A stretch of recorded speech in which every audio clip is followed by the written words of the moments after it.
안녕하세요. 저희가 살면서 기억에 남는 사람은 몇 명이나 될까요?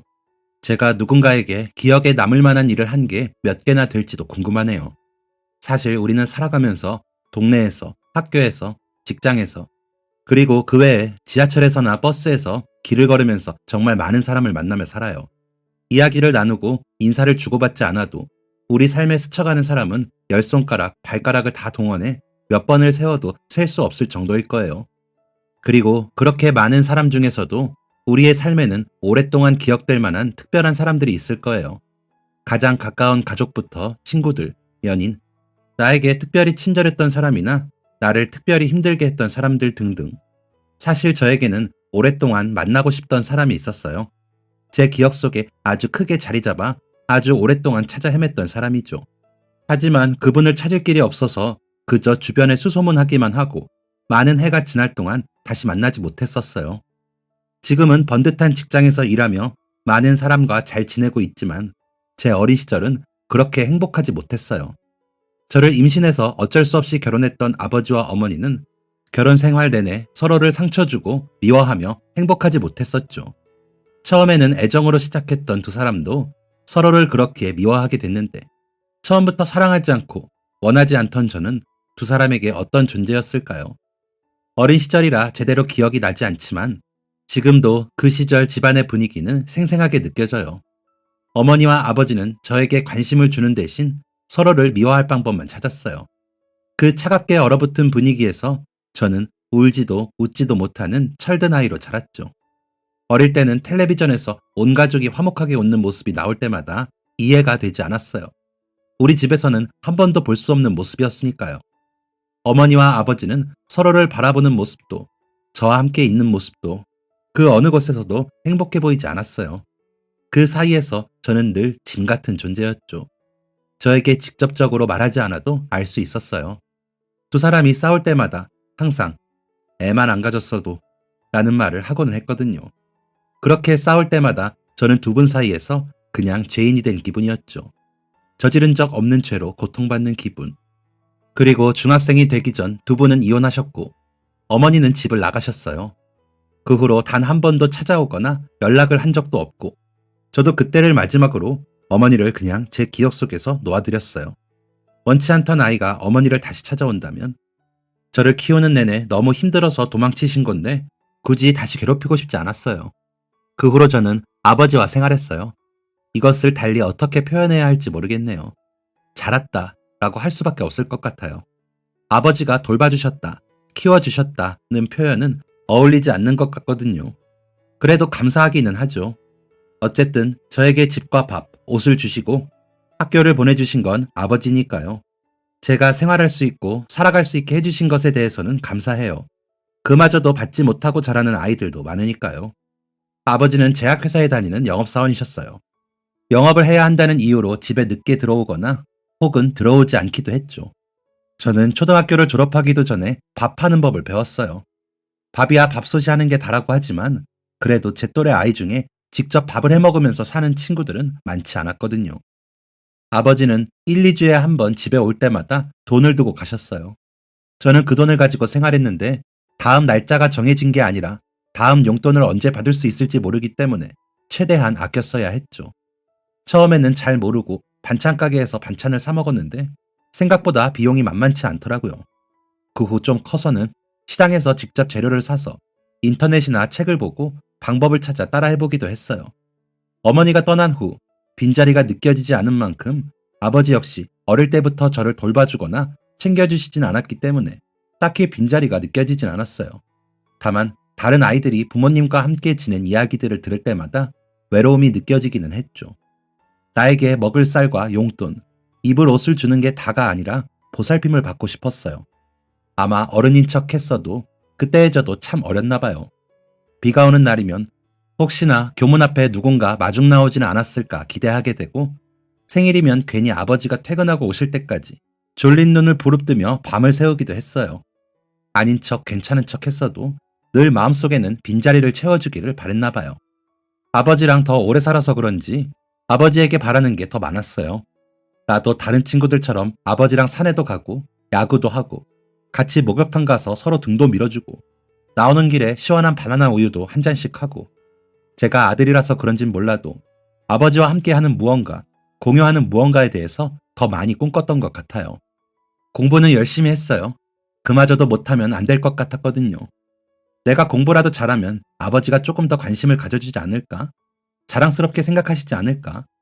혹시나 아버지가 주실 관심을 기대하면서 열심히 했죠. 한편으로는 무섭기도 했어요. 제가 공부까지 못하면 너 같은 자식은 쓸모없어 라면서 정말 저를 어디로 보내버리시진 않을까? 지금보다 더 저를 미워하시진 않을까? 그런 게 두려웠어요. 그래서 그냥 열심히 했어요. 사랑받기 위해, 미움받지 않기 위해. 이제 막 개발이 시작되는 지역이었던 우리 동네는 초등학교, 중학교까지는 집에서 멀지 않은 곳이었지만 가까운 고등학교가 없어 멀리 다녀야 했어요. 심지어 우리 집에서는 학교 방향으로 가는 버스도 집에서 꽤 걸어 나가서 탔어야 하는 데다가 아버지가 주시는 돈으로는 식비와 학교에서 필요한 것들 구매하기도 빠듯해서 매일 버스를 타고 등하교하려고 계산해보니 부족하더라고요. 차마 아버지에게 돈을 더 달라고 할 용기도 없었어요. 그렇다고 학교를 그만둘 수도 없고 제 마음대로 옮길 수도 없는 노릇이었죠. 대신 도로가 있는 쪽에 지름길이 있어서 그쪽으로 가면 걸어서 3, 40분 안에 학교에 도착할 수 있었어요. 그 정도면 멀지 않다고 느껴질 수 있지만 아침에 일찍 학교에 가는 학생에게, 그것도 거의 날마다 그 길을 왕복으로 다니는 건 쉽지 않은 일이었어요. 특히 제가 다니는 지름길은 신호등이 없는 차도를 가로질러 가야 했기 때문에 등하교 때마다 매일 위험을 감수해서 다녀야 했어요. 하지만 이런 고민을 저희 아버지에게 말할 수도 없었고, 이야기한다고 해도 딱히 관심도 없으셨겠죠. 그래도 어쩔 수 없이 학교에 다녀야 했으니까 최대한 조심하면서 다녔어요. 그런데 이게 봄, 여름, 가을까지는 아침에 해가 일찍 뜨고 저녁에도 해가 늦게 지니까 밝아서 다닐만 했는데, 겨울에는 아침에도 어두컴컴하고 오후에도 어두컴컴해서 다니기가 쉽지 않더라고요. 심지어 학교가 멀어서 아침 일찍 일어나면 너무 졸려서 비몽사몽하게 되더라고요. 그래서 겨울철이 되면 특히나 더 힘들었고, 학년이 올라가면서 공부할 양이 많아지니까 더 힘들어졌어요. 위험할 뻔한 순간들도 많았었고요. 그날도 마찬가지였어요. 고2 겨울방학을 앞두고 곧 수험생활을 시작할 준비를 하느라 평소보다 공부량을 몇 배로 늘렸었죠. 아직 주변이 어두컴컴했던 겨울 새벽, 졸린 눈을 억지로 떠서 내가 길을 걷고 있는지 자고 있는지 모르게 비몽사몽하며 학교로 향하고 있었어요. 그래도 차도를 건너야 하니까 나름대로 눈을 부릅뜨고 건너는데 속도를 지키지 않고 빠르게 달려오던 차량이 있었나 봐요. 정말 순식간에 제 코앞으로 차가 스쳐 지나가더라고요. 갑자기 몸에서 영혼이 빠져나가는 것 같고 온몸의 피가 밖으로 빠져나가는 것 같았어요. 얼굴은 하얗게 질리고 손발도 차가워졌어요. 심장이 두근거리다 못해 터질 것 같더라고요. 정말 0.1초 차이로 가까스로 사고를 면했어요. 다행히 다치진 않았지만 자칫하면 죽을 수도 있었다는 생각에 너무 무섭더라고요.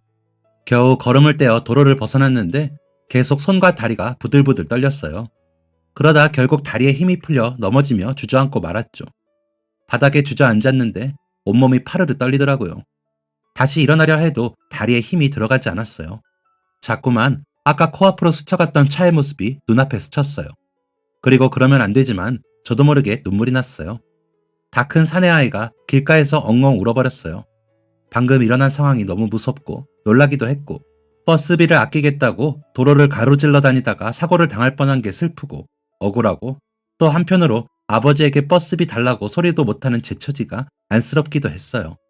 사고의 순간으로 그동안 참아왔던 많은 감정이 복잡하게 얽혀 자꾸만 눈물이 났어요. 그리고 한번 눈물이 터지고 나니까 멈추지 않더라고요. 그래서 에라 모르겠다 하는 심정으로 길에 앉아 엉엉 울었어요. 그렇게 어린아이처럼 바닥에 주저앉아 울고 있는데 누군가의 목소리가 들렸어요. 학생, 괜찮아요?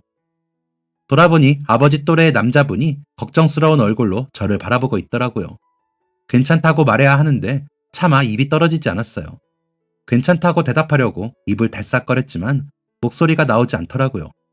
그래서 괜찮다는 말 대신에 계속 울먹이고만 있었어요. 그랬더니 아저씨는 그런 제 마음을 이해라도 하시는 것처럼 조용히 등을 두드려 주시더라고요. 주머니에서 손수건을 꺼내 건네주기도 하셨어요. 울음이 좀 잦아들고 저는 정신을 차리고 아저씨에게 감사하다는 인사를 드렸어요. 아저씨는 껄껄 웃으시더니 괜찮다고 하시더라고요. 학생, 배는 안 고픈가? 괜찮으면 나랑 밥이나 먹으러 가면 어떤가? 그렇게 울었으니 배고플 것 같은데. 저는 아저씨의 제안에 그러겠다고 대답했어요. 어차피 지금 이 기분으로는 학교에 가기도 싫었고, 지금의 상태로는 학교에 가봤자 친구들은 수군거리고, 선생님은 무슨 일인지 물어보실 테니까요. 수업에 집중도 할 수 없을 거고요. 저는 아저씨와 학교 가는 길을 따라 시내 쪽으로 향했어요. 가는 동안 이런저런 이야기들을 나누었어요. 그리고 시내에 도착해서 한 국밥집으로 들어갔죠. 아이고, 아버지가 아침부터 아들이랑 밥 먹으러 왔나 보네. 한창 돌도 씹을 나이에 밥 든든하게 먹고 공부해야지 그래. 고기도 잔뜩 넣었으니까 밥 더 필요하면 말해요. 식당 아주머니가 국밥을 저희 앞에 놔주시면서 이야기하셨어요. 그러고 보니 새삼스럽게 아저씨와 밥을 먹는 게 이상한 기분이 들더라고요. 낯선 사람과 밥을 먹어서가 아니라 아버지랑은 한 번도 이렇게 식당에서 마주 앉아 밥을 먹어본 적이 없었거든요. 그러고 보니 저희 아버지 연세의 분인데 이렇게 마주 앉아 밥을 먹고 있으니 아버지와 함께 식당에 온 듯한 기분이 들기도 했죠. 그리고 밥을 먹기 시작했는데 자꾸만 벅찬 기분이 차올랐어요. 아버지와 사이가 좋았었다면 이렇게 식당에 와서 함께 밥도 먹고 이야기도 나누고 그랬겠지. 다시 눈시울이 붉어지면서 저는 코를 훌쩍이며 밥을 먹었어요. 아저씨는 그런 저를 보더니 컵에 물을 채워주며 말없이 밥을 드셨죠. 그리고 밥을 거의 다 먹었을 때쯤 아저씨는 조심스럽게 저에게 무슨 일인지를 물어보셨어요. 어디서부터 말해야 할지 몰라서 선뜻 대답할 수 없더라고요. 어디서부터 말씀드려야 할지 한참을 망설인 끝에 제가 거기서 왜 울고 있었는지를 먼저 이야기했어요. 저는 아침마다 그 도로를 가로질러서 학교에 가는데요. 오늘 아침에도 도로를 건너서 학교에 가려던 중이었어요. 그런데 제가 곧 수험생활 시작도 앞두고 있고 요즘 겨울이라 해도 일찍 안 뜨고 많이 피곤하다 보니까 아침에 좀 비몽사몽 출발하게 된 거예요. 길 건널 때 나름 잘 보고 건넌다고 건넌 건데 갑자기 차 한 대가 엄청 빠르게 지나가더라고요. 순식간에 제 몸 바로 앞으로 지나가는데 정말 0.1cm만 가까웠어도 제 코에 차가 닿았을 것 같았어요. 먼저 너무 깜짝 놀랐었고 순간 제가 차에 치여서 잘못됐을 수도 있다는 생각이 들면서 너무 무섭더라고요. 겁이 났어요. 그리고 다시 정신을 차리고 학교로 가려고 했는데 다리에 힘이 풀리더라고요. 온몸에 피가 차갑게 식는 것 같으면서 더 이상 걸을 수가 없었어요.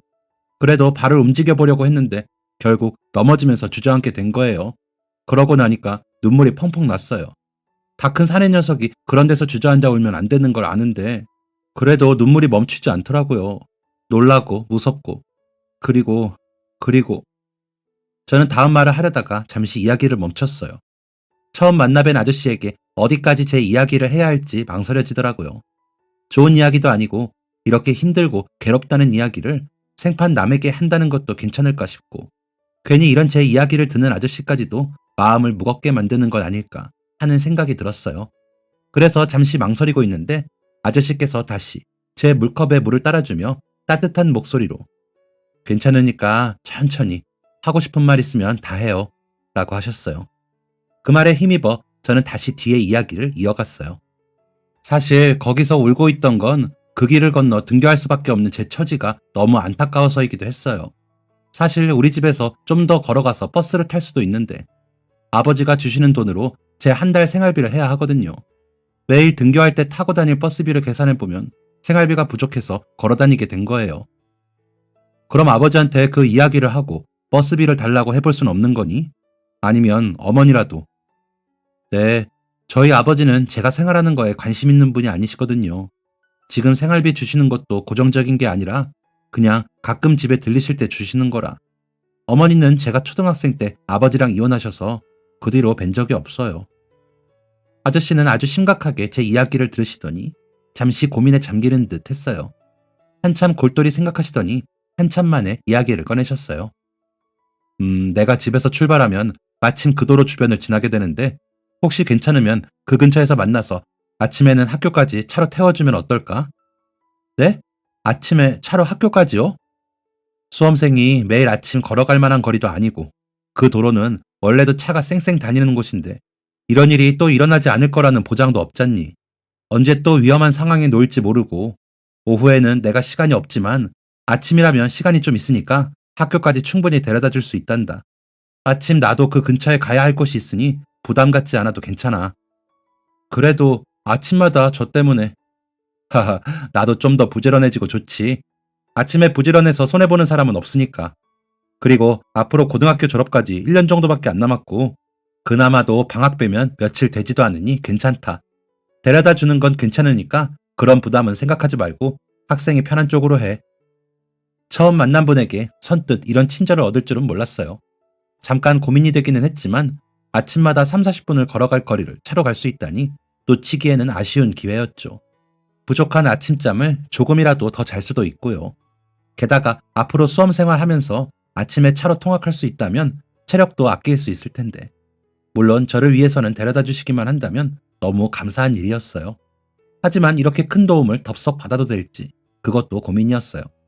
하지만 아무리 생각하고 생각해봐도 이렇게 좋은 기회는 놓치기 아깝더라고요. 그래서 신뢰를 무릅쓰고 아저씨에게 아침 등교 때 태워주시기를 부탁드렸어요. 하하, 잘 생각했어. 차가 좋은 건 아니라서 승차감이 약간 불편하긴 하겠지만 춥고 위험한데 걸어다니는 것보다는 나을 거야. 그럼 내일 아침에 보자.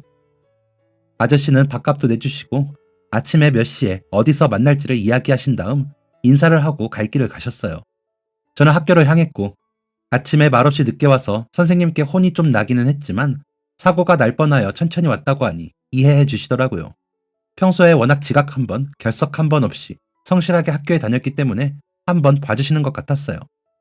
그리고 그날은 수업하는 내내 어딘가 마음이 편안했어요.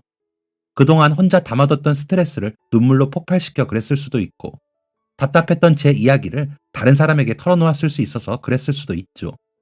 그리고 내일부터는 그 험한 길을 지나지 않고 자동차를 타고 등교할 수 있어서 그랬을지도요. 덕분에 그날은 온종일 기분도 좋고 평소보다 공부도 더 잘 되는 것 같았어요. 그리고 수업을 마친 후 그날은 슈퍼에 가서 제일 저렴한 초콜릿 한 봉지를 샀어요. 더 좋은 걸 사드리고 싶었지만 그럴 여유가 없었기에 이 정도로 만족을 해야 했죠. 그날 밤 자려고 누웠는데 내일은 차를 타고 등교한다고 생각하니 설레더라고요.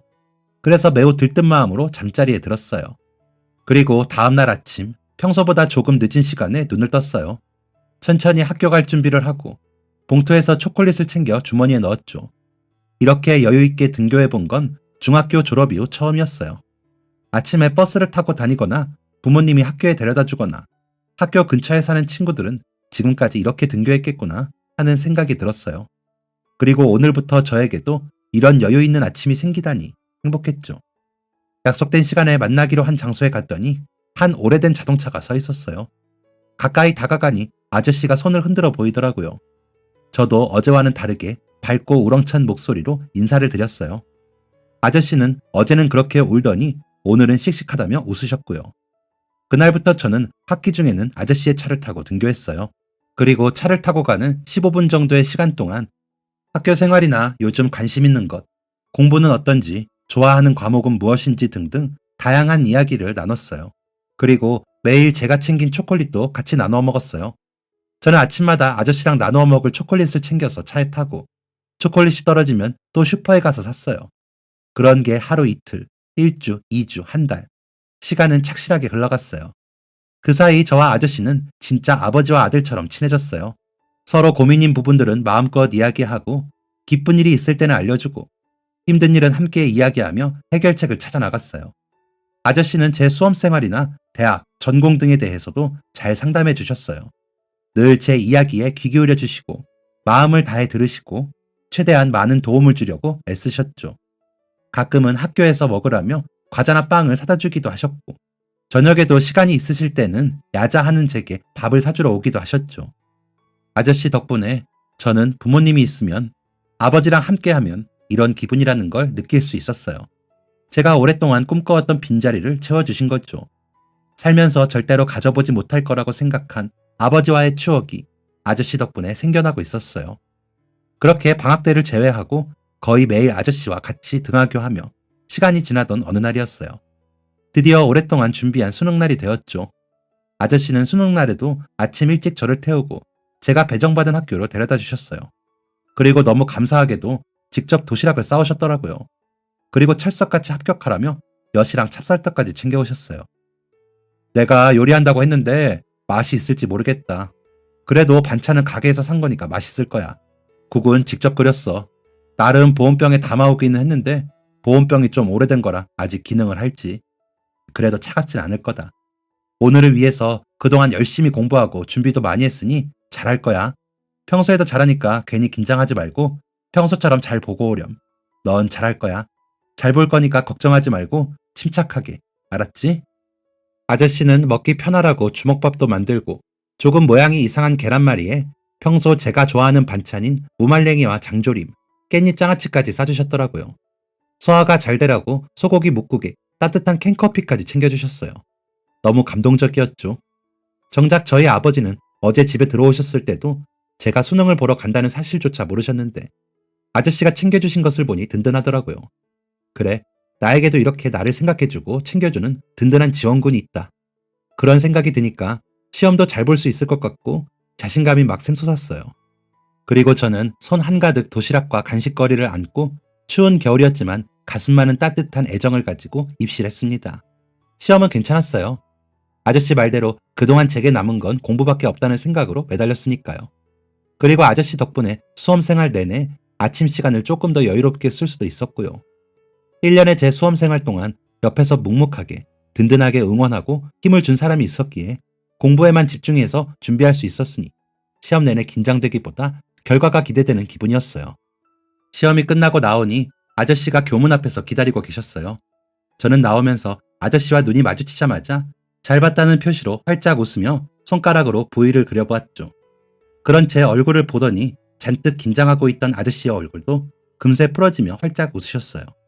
아저씨는 고생했다며 제 어깨를 두드려 주시고 시험은 잘 봤는지 밥은 맛있게 먹었는지 물어봐 주셨어요.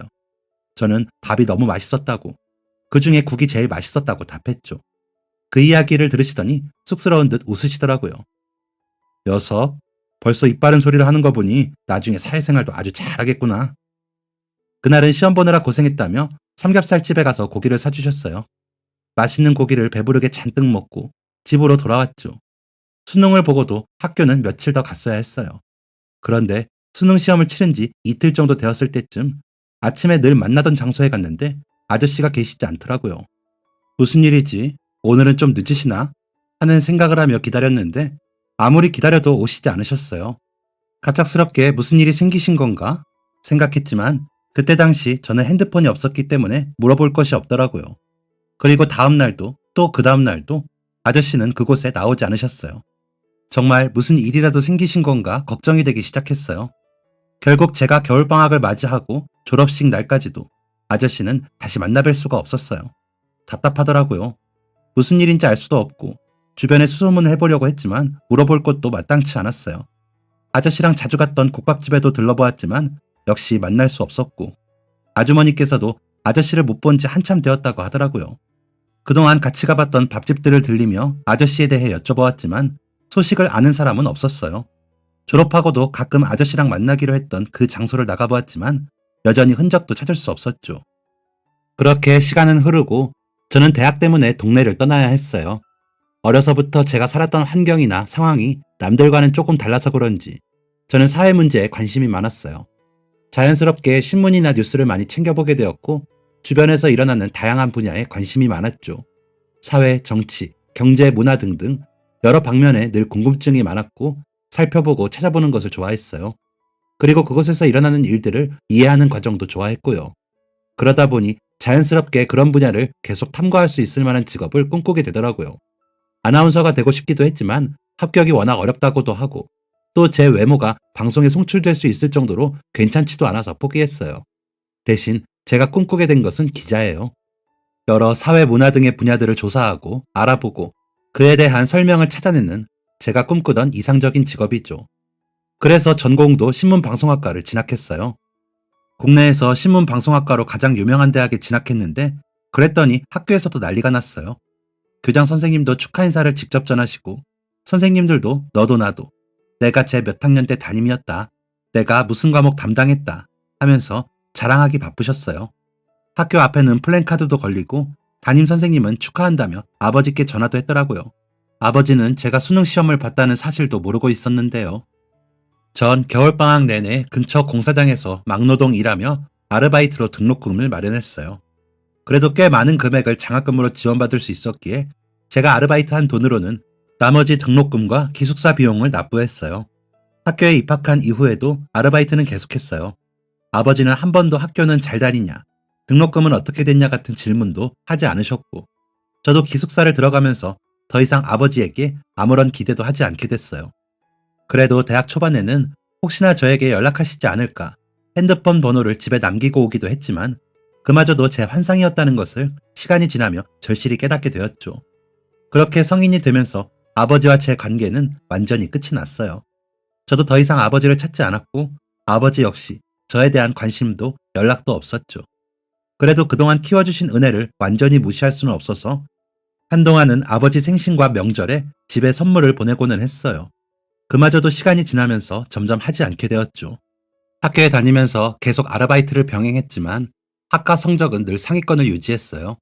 등록금을 받지 않으면 학교에 다니기 힘들어지니까 더더욱 이악 물고 공부했던 것 같아요.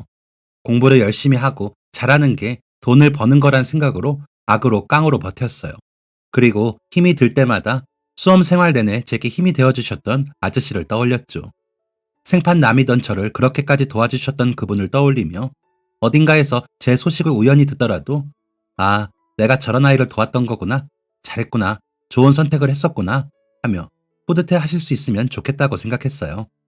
그렇게 매일 치열하고 열심히 살았고 아르바이트, 학교, 군대, 인턴, 언론고시 준비까지 취업하기 전까지 하루하루가 전쟁 같았어요.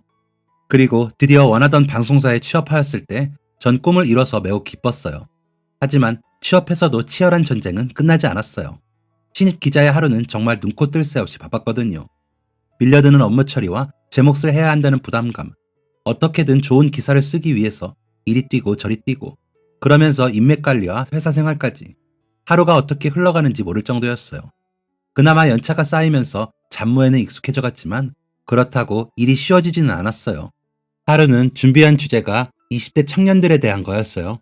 갈수록 심각해지는 고학력 현상과 경제적 어려움 속에서 20대 청년들이 이를 어떻게 대항하고 있는지에 관한 것이었죠. 저 역시 대학생활 내내 힘들게 일하며 공부하며 치열하게 지내왔기에 이 주제는 더더욱 특별했어요. 실제로 학교 공부, 공무원 등의 시험 준비를 위해 반지하, 고시원 등의 열악한 환경에서 택배, 막노동, 야간 알바 등등 많으면 투잡, 쓰리잡까지 병행하며 하루하루를 버티며 살아가는 청년들을 보니 제 어린 모습도 생각나고 가슴이 아프더라고요. 그러던 중 우연히 취재를 하러 갔던 한 노가다 현장에서 몇 친구들을 인터뷰를 마무리하고 철수하려던 중이었어요. 사무실에서 인터뷰를 진행했는데 한 친구가 실수로 지갑을 떨어뜨렸더라고요. 얼마나 오래 사용했는지 명품도 아니고 브랜드가 있는 것도 아니고 시장이나 펜시점 같은 데서 산 것 같은 지갑이었는데 심지어 모서리가 다 해지고 완전히 낡아 있었어요. 지갑 안을 열어봤더니 2,000원 정도가 들어있었는데 돌려주기 위해서 신분증이 있나 찾아보았죠. 신분증을 꺼내며 사진이 한 장 톡 같이 떨어졌어요. 주워서 사진을 들여다봤는데 정말 깜짝 놀랐습니다. 한 부부와 두 아이가 함께 찍은 사진이었는데 사진 속 남자분이 굉장히 낯이 익었거든요. 혹시? 하는 마음에 자세히 들여다보았는데 아무리 생각해도 제가 생각하는 그분이 맞는 것 같았어요. 그래서 급하게 현장으로 뛰어가 담당자분에게 신분증에서 본 이름을 이야기하며 그 학생을 찾았어요. 담당자분은 대신 전해주겠다고 했지만 저는 제가 꼭 직접 만나야 한다고 우겼죠. 그리고 잠시 뒤 학생이 멀리서 뛰어왔어요. 지갑을 건네주자 잃어버린 줄도 모르고 있었다며 너무 감사하다고 하더라고요. 저는 학생에게 물어봤어요. 지갑에서 신분증을 찾으려고 잠시 봤는데 가족 사진이 있더라고요. 혹시 학생 가족인가요? 아, 네, 맞아요. 저희 부모님이랑 형이에요. 그럼 그 나이 있으신 남자분이 학생분 아버지이신가요? 네, 맞아요. 왜 그러세요? 저는 학생에게 제가 살던 동네와 고등학교를 이야기하며 혹시 아버지가 그곳과 연관이 있는지 물어봤어요. 네? 어떻게 하셨어요? 우리 집이 예전에 거기였는데 제가 어릴 때 아버지랑 같이 올라왔지만 더 어릴 때는 거기 살았었어요. 혹시 저희 아버지랑 아는 사이이신가요? 혹시 했던 마음은 이제 확신이 섰어요. 저는 학생에게 양해를 구해 제가 너무나 찾던 분인 것 같은데 혹시 아버님과 만날 수 있게 자리를 마련해 줄 수 있는지를 물었어요. 학생은 잠시 고민하더니 우선 아버지에게 물어봐야겠다고 하더라고요. 저는 명함을 주면서 예전에 아버지께 은혜를 입어서 그러니 꼭 연락을 줬으면 좋겠다고 이야기를 한 후 자리를 떠났어요. 그로부터 며칠 후 학생에게서 연락이 왔습니다. 아버지께 말씀드리며 명함을 보여줬더니 만나겠다고 하셨대요. 저희는 그렇게 며칠 후 만날 약속을 잡았어요. 그리고 약속 당일 식당으로 들어가니 제가 그토록 오랫동안 만나 뵙고 싶던 아저씨가 계셨습니다. 그때보다 조금 더 나이가 드신 모습이었지만 한 번에 알아볼 수 있었어요. 아저씨! 저는 너무 반가운 마음에 달려가 아저씨의 손을 잡으며 외쳤습니다. 아저씨 역시 저를 보더니 눈가에 눈물이 살짝 고이며 허허, 녀석 많이도 컸구나 하고 웃으셨어요. 저를 흐뭇하게 바라보는 아저씨의 미소에 그만 저도 눈물이 고이고 말았습니다. 저희는 예약해둔 식당에 방 안으로 들어갔어요. 아저씨는 흐뭇한 미소로 저에게서 눈을 떼지 못하시더군요. 저 역시 이렇게 우연한 기회로 아저씨를 다시 만나게 된 게 믿기지 않아서 한참을 들여다보았습니다. 아저씨, 그동안 제가 얼마나 찾았는지 몰라요. 졸업하고 나서도 그때 아저씨 차를 탔던 곳에 종종 가서 아저씨를 기다리고는 했어요. 저희가 밥 먹었던 식당들을 돌아다니면서 아저씨 소식을 물었는데 어디에서도 들을 수가 없더라고요. 그동안 잘 지내셨죠? 어디 아프신 데는 없으시고요? 식사는 잘 하세요? 아이고, 이 녀석아, 숨 넘어가겠다. 천천히 물어봐. 죄송해요. 다시 만나 뵈니까 너무 신기하고 기쁘고 그동안 궁금했던 것도 많아서. 나도 그렇다. 그때 너를 졸업 때까지 태워다 주지 못해 미안하다. 나한테 갑작스러운 사정이 생겨서 너랑 했던 약속을 끝까지 지키지 못했구나. 아니에요. 수능 보고 나서는 어차피 학교 간 날은 며칠 되지도 않는걸요.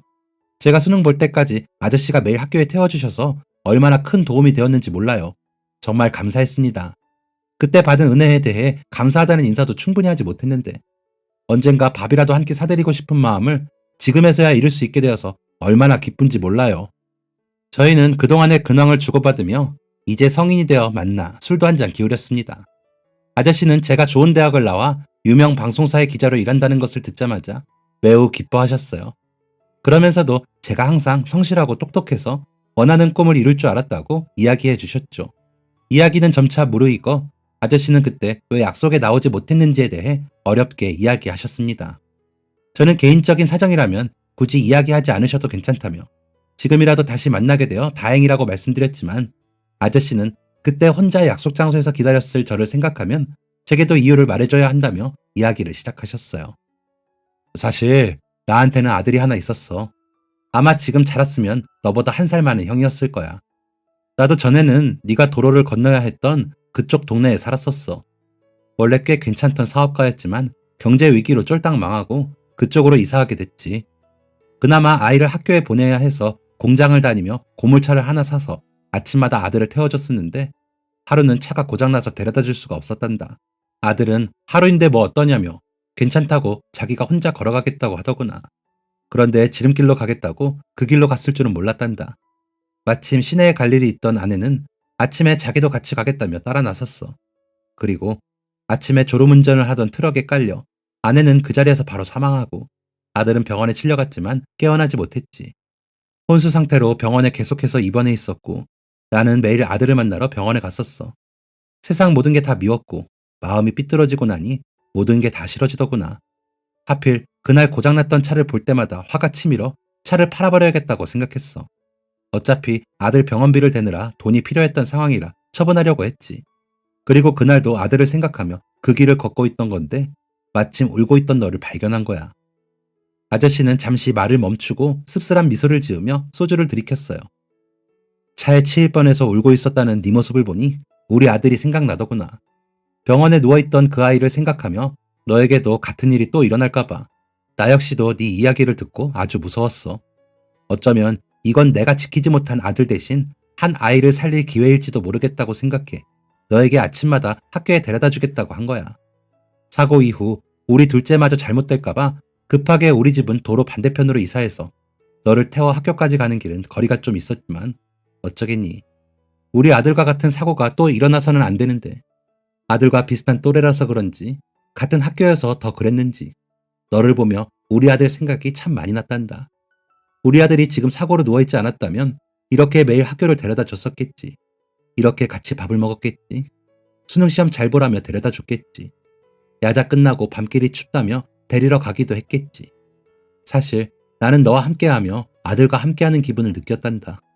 그때의 나는 매일 아침 너를 학교로 데려다 준 것이 아니라 우리 아들을 데려다 줬던 거야. 그리고 네가 수능을 보고 며칠 후 쭉 혼수 상태였던 아들은 세상을 떠났어. 네가 기다리고 있을 걸 알았지만 아들을 떠나보내고 장례를 치르고 뒷마무리를 하느라 차마 나갈 수 없었단다. 그래도 사정을 이야기해야 했는데 네가 마냥 기다렸을 걸 생각하니 후회가 참 많이 됐었어. 하지만 그때의 나에게는 그런 마음의 여유가 없었단다. 정말 미안하다. 그 후로 그 도로도 그 동네도 다시는 보고 싶지 않아서 나는 동네를 떠났어. 마침 예전에 알던 친구가 서울에서 일자리를 소개해줘서 서울로 오게 됐지. 그동안 내 소식을 묻고 다녔다고 하니 너한테 정말 미안하구나. 저는 아저씨에게 그런 사연이 있을 줄 전혀 몰라서 깜짝 놀랐어요. 이유 없이 약속을 깨실 분은 아니라서 무슨 일이 있으시겠거니 생각은 했지만 제가 생각했던 것보다 훨씬 무거운 사연이 있으셨더라고요. 계속해서 미안하다고 말하는 아저씨에게 저는 몇 번이나 괜찮다고 이야기하며 그동안 제가 받았던 것들을 은혜 갚고 싶은 마음에 찾았던 거지. 아저씨를 미워하거나 실망해서가 아니었다고. 한 번도 그렇게 생각해 본 적 없었다고 이야기해 드렸어요. 그리고 술을 드셔서 제가 대리를 불러 집 앞까지 바래다 드렸는데 정말 비탈진 산동네의 허름한 집에 살고 계시더라고요. 그 와중에 둘째 아들 대학 등록금을 마련하느라 힘들게 일하시며 뒷바라지 하시고 아들 역시 그런 아버지를 보며 조금이라도 힘이 되기 위해 공사 현장에서 일을 하는 것을 알고 나니 제가 도울 수 있는 일이 없을까 생각하게 됐어요. 며칠을 고민하다가 지금 상황에 제가 도움드릴 수 있는 방법은 한 가지밖에 없는 것 같더라고요. 저는 저에게 연락했던 아이의 번호로 전화해 만나자는 약속을 잡았어요. 그리고 아저씨가 저에게 엄청난 은혜를 베풀어 주었듯 저 역시 아이에게 제안했죠. 지금 대학교 3학년이라고요? 아버지께서 제대로 해준 것도 없는데 공부도 잘해서 좋은 대학 들어갔다고 얼마나 자랑스럽고 뿌듯해 하셨는지 몰라요. 아니에요.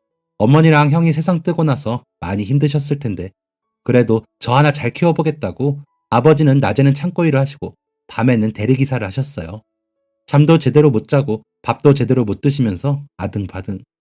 그런 아버지에게 제가 해드릴 수 있는 게 공부밖에 없어서 열심히 하다 보니 되려 명문대 다닌다고 더 고생시키는 것 같아서 죄송할 따름이에요. 그래서 말인데 이제 졸업까지 얼마 안 남았죠? 사실 저는 아저씨, 그러니까 학생 아버지에게 정말 큰 도움을 받았었어요. 그래서 저 역시 아저씨에게 많이 늦었지만 지금이라도 그 은혜를 돌려드리고 싶어요. 저는 아이에게 예전에 아버지와 있었던 일들을 이야기해 주었어요. 매일 아침 저를 학교에 태워주시고 그동안 간식이나 밥도 챙겨주시고 수능 시험 날 도시락을 싸주셨던 이야기도 했어요. 학생은 아버지가 그냥 아침 일찍 나가시는구나 정도만 생각했었다고 해요. 아마 형이 많이 생각나서 더 그렇게 해준 것 같다면서요. 그래서 저는 학생에게 그때의 감사함을 조금이라도 보답할 수 있게 대학 등록금을 내주겠다고 했어요.